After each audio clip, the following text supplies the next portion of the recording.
I came from a dance background.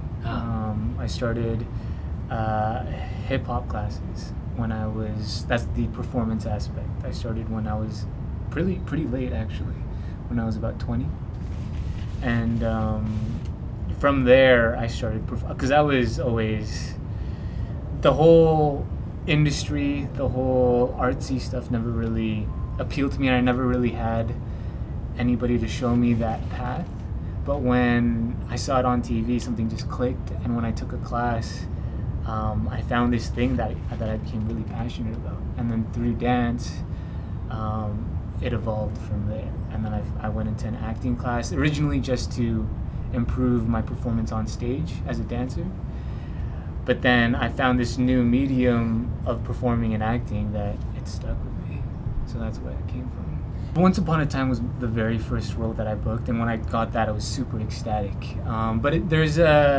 When you have these day player roles, these roles where you come in for a week or a couple of days, it's hard because you're coming in and you're this new guy and you're not really a part of the family, so you feel like an outsider, but you still do the work, you put your head down and you do the best you can. I worked opposite an actor, his name is Ian Bailey, and he opened my eyes not just as an actor, but just as a human being in general. I remember when I shook his hand, it was a weird moment because he shook my hand and he looked at me straight in the eye and he held it.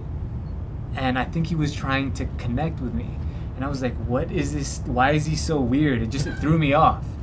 I didn't know what he was doing at that time, but now looking back at it, I recognized that he was just connecting with me because we have to do this scene and complete strangers having to connect in this one moment. So that's what he was doing.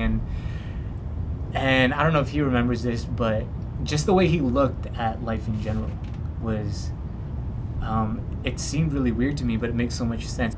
The Romeo section is about a spy master named Wolfgang McGee. He poses as a professor, and he basically uses what you would call everyday people as spies or intel, whether they be assistants to a particular person or a druggie. Like he would get close to these people to try and get information from them and offer them certain benefits if they were to come on board. So that's the whole aspect of spies, lies, and betrayal. I play Wing Lei, and he is what you would call, yes, I guess the new guy taking over for the established triad community within Vancouver. So he's replacing his uncle who's sick, and he's the one who's going to be running the show in a sense. I'm working right now on a show called The Good Place. It's by Mike Schur. His previous projects include Brooklyn Nine-Nine, The Office, Parks and Rec was his last show, and it's a comedy, so it's a complete 180 for me, which is amazing because I get to stretch my muscles, or stretch muscles that I've never used before.